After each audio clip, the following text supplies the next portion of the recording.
ওয়া ইলাহুকুম ইলাহু ওয়াহিদ, যে তোমাদের মাবুদ একমাত্র মাবুদ। লা ইলাহা ইল্লা হুয়ার রহমানুর রহিম, তিনি ছাড়া আর কোনো ইলাহ নাই। আর রহমান আর রহিম, হুয়ার রহমানুর রহিম, তিনি পরম করুণাময় দয়াময়, যার দয়া অসীম, কোনো সীমা নাই। যিনি এই পৃথিবীর মধ্যে তার দুশ্মনদের প্রতিও দয়া করেন, আবার যারা তাহার অনুগত বান্দা তাদের প্রতি অফুরন্ত দয়া। আবার পরকালে যিনি মুমিনদের জন্য অনন্তকালের জান্নাত শান্তি রেখেছেন, পক্ষান্তরে তার দুশ্মন কাফের বেঈমানদের জন্য অনন্তকালের জাহান্নাম শাস্তি রেখেছেন। আয়াতে কালিমা হলো সূরা বাকারার 163 নং আয়াত। আর সূরাতু আলে ইমরানের প্রথম এবং দ্বিতীয় আয়াত শুরুতে আলিফ লাম মিম, এগুলো হবে মুকাত্তাত আল্লাহু ওয়া রাসূলুহু আলামু আল্লাহু লা ইলাহা ইল্লা হুয়াল হাইয়ুল কাইয়্যুম। দ্বিতীয় আয়াত আল্লাহ তাআলা বলেন আল্লাহ লা ইলাহা ইল্লাহু, তিনি ছাড়া আর কেউ নাই।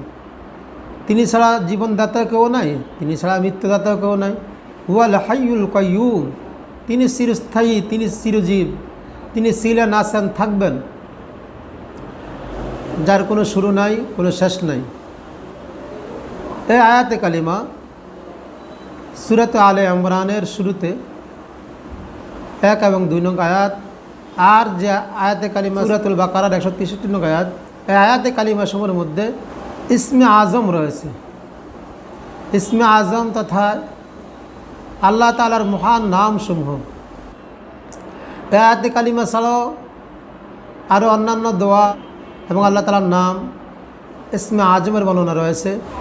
এই 3 আয়াতের মধ্যে ইসমে আজম রয়েছে। আসমা বিনতে ইয়াজিদ রাদিয়াল্লাহু তাআলা থেকে বর্ণিত, আন্না নবী সাল্লাল্লাহু আলাইহি ওয়াসাল্লাম কল, নিশ্চয় নবী সাল্লাল্লাহু আলাইহি ওয়াসাল্লাম বলেছেন, ইসমুল্লাহিল আজম, ইসমে আজম ফি হাতাইনে লা আয়াতাইনে, এই আয়াত দ্বয়ের মধ্যে ইসমে আজম রয়েছে।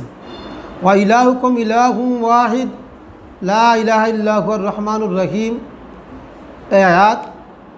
আর ফাতিহাত আলি ইমরান, আর সূরাত আলি ইমরানের শুরুতে আলিফ লাম মিম আল্লাহু লা ইলাহা ইল্লা হুয়াল হাইয়ুল কাইয়্যুম, এই আয়াতে কালিমা সমূহের মধ্যে ইসমে আজম রয়েছে।